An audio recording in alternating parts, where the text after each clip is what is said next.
Je voulais parler d'un sujet peut-être un peu plus sérieux. J'ai nommé la bullshit. Parce que, non, mais tu sais, souvent les gens mélangent, tu sais, le mensonge, la bullshit, mais c'est pas pareil. C'est-à-dire que le mensonge, c'est de la bullshit, mais la bullshit, c'est pas nécessairement... Je vais vous donner un exemple, OK? Mettons, un politicien se fait poser une question par un journaliste. Le journaliste demande « Qu'est-ce que vous allez faire pour régler le problème? » Et le politicien répond « Nous allons tenir compte de chacun des éléments en présence de manière à établir les bases d'une structure qui nous permettra une résolution éventuelle en fonction des moyens dont on dispose. » On s'entend que ça veut rien dire, ça, là. Il aurait pu répondre « Ma grand-mère a une verrue sur une boule », ça aurait fait pareil, là. Oui, ça, c'est un exemple de bullshit. Tu sais, mettons les annonces de banques puis de compagnies financières qui essayent de nous faire croire qu'on est important pour eux autres. Tu sais, des belles phrases comme « Ici, vous n'êtes pas seulement qu'un numéro ». Ou la plus belle que j'ai entendue, moi, « Ici, on sait que vous avez des rêves ». C'est beau, hein? On a quasiment le goût des invités à souper. Ah! Si vous avez des rêves, venez nous voir. Puis si vous n'êtes pas solvable, ben dans le cul vos rêves. Tu vas dans un magasin à grande surface, OK, qu'on ne nommera pas, hein, parce que... Hein? Parce que, je veux dire... la madame ne sera pas contente. Bon. Et t'entends dans les haut-parleurs une voix qui dit « On demande un associé aux vêtements pour hommes. » Un associé aux vêtements pour hommes? Un associé! T'es pas un petit employé trou de cul au salaire minimum, là. Non, non. T'es un associé. Trou de cul au salaire minimum, là. Le métro de Laval, puis ça, c'est juste un exemple, mais n'importe quoi qu'on construit, comment ça se fait que ça finit toujours par coûter 2 fois plus cher que prévu, mais ça, ils s'en rendent compte toujours quand la moitié de la job est faite. Tu peux plus revenir en arrière, là.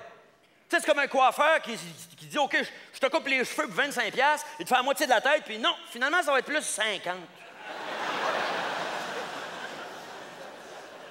Qu'est-ce que tu peux faire dans ce temps-là? Tu peux rien faire.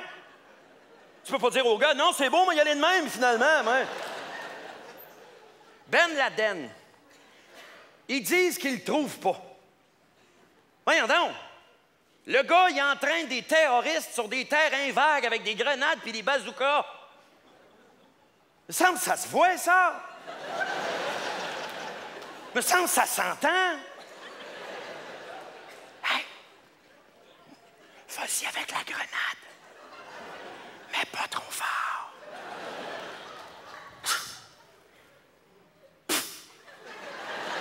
Ils le trouvent pas. Voyons donc. Puis après ça, ils vont me faire à croire que si je me copie un film, le FBI va venir m'arrêter dans mon salon, là.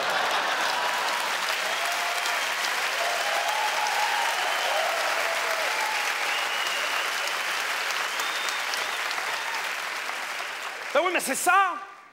Ils attendent que Ben Laden se fasse une copie de Fahrenheit 9/11 pour le pogner. Puis je sais pas si vous vous rappelez, à un moment donné, les Américains ont trouvé une cassette des terroristes en train de s'entraîner. Tu sais, une cassette vidéo? Hein? Ben oui, évidemment. Hein? Parce que des terroristes, des affaires super secrètes, ils se filment, ils partent, puis ils oublient la cassette. Là, il y a un Américain qui passe par là. Ah ben, regardons ça, toi, une cassette. Hey, come on! Il y a des films de cul chez nous que ma mère n'a jamais trouvés. Là.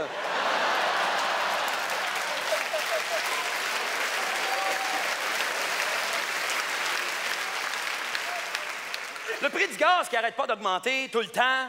Hein? À un moment donné, il y a un gars de compagnie pétrolière qui est venu à la télévision puis il a expliqué pourquoi ça avait augmenté. Parce que ça avait monté d'à peu près 35 cents d'un coup. Là. Et le gars, il explique, il dit oui, le prix à la pompe, effectivement, ça a augmenté parce qu'on a constaté de l'instabilité au Moyen-Orient.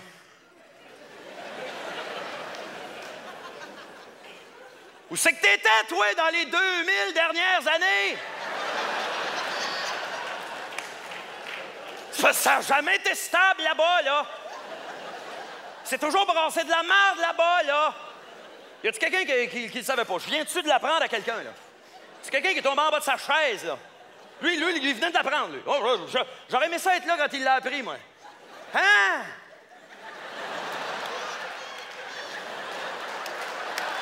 Non.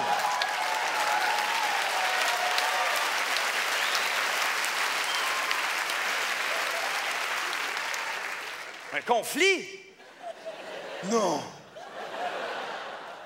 Mais là, t'as un peu, là, tu me dis conflit, là, dans le sens que les gens sont pas contents, là, puis qu'ils se chicanent. Ah! Mais là, t'as un peu, là, quand même, les gens vont pas jusqu'à prendre des armes, là. T'es pas sérieux.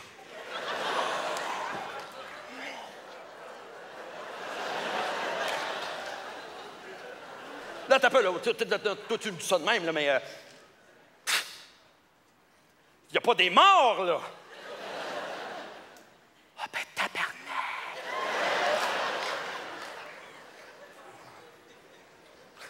C'est-tu bête, on allait baisser le prix du gaz, là? Les infopubs de couteaux, que tu achètes un couteau, finalement, tu te ramasses avec 43 couteaux pour 50$ parce que tu as appelé dans les 30 prochaines minutes. N'importe quel épée te dirait, je te vends 43 couteaux pour 50$, tu vas dire quoi? Tu vas dire, laisse faire, ça ne doit pas valoir de la chenoute, tes couteaux. Mais s'il dit, je te vends un couteau 50$, puis si tu l'achètes, je t'en donne 42 autres. Ah, là, ça a du bon sens. Hein?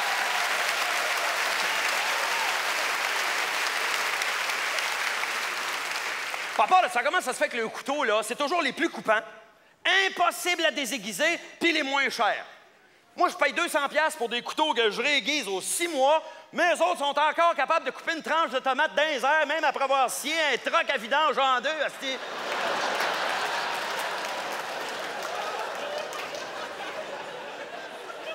Les infopubs d'exerciceurs pour les abdominaux, là, ils en sortent un aux 6 mois, bâtard. Là, le dernier que j'ai vu, là, c'est le Ab Revolutionizer. Il faut remarquer, hein, chaque appareil a toujours la même caractéristique principale. Il se plie facilement et se range sous le lit en un tournement.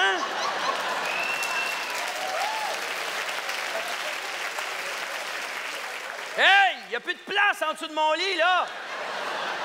J'ai déjà un Ab Flex, un Ab Roller, un Ab Tronic, puis un Ab King Pro, crissez-moi patience.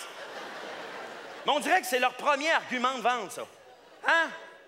Se range facilement en dessous du lit ou dans un garde-robe. On dirait qu'ils savent, hein, que tu vas t'en servir 3 fois et qu'il va finir ses jours dans le garde-robe. C'est sûr qu'il est mieux de bien rentrer. Tu sais, il y a plein de bullshit, mais en même temps, faut se l'avouer, on court après, des fois. Hein? Tu vas t'acheter du blé d'Inde, mettons, dans un kiosque sur le bord de la route, puis tu demandes au gars, ton blé d'Inde, il est-tu bon? Qu'est-ce que tu penses qu'il peut répondre, le gars? Non, monsieur, je ne sais pas ce qui arrive cette année, il goûte la marde.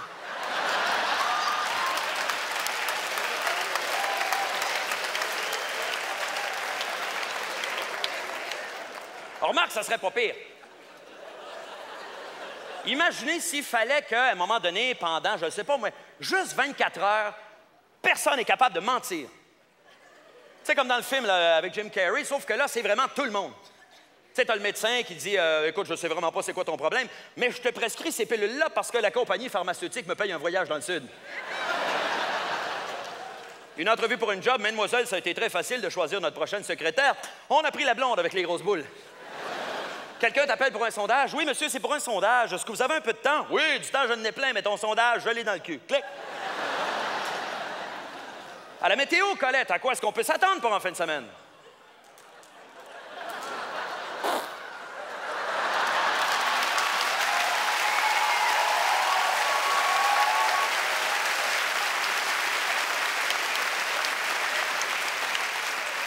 Mais ça arrivera jamais parce que tout le monde bullshit, tout le temps, même les artistes bullshit. Hey, combien d'humoristes commencent leur spectacle en disant « Ah, je suis très content d'être ici ce soir. » Oui, c'est vrai, j'ai commencé de même. Sauf que moi, c'est vrai.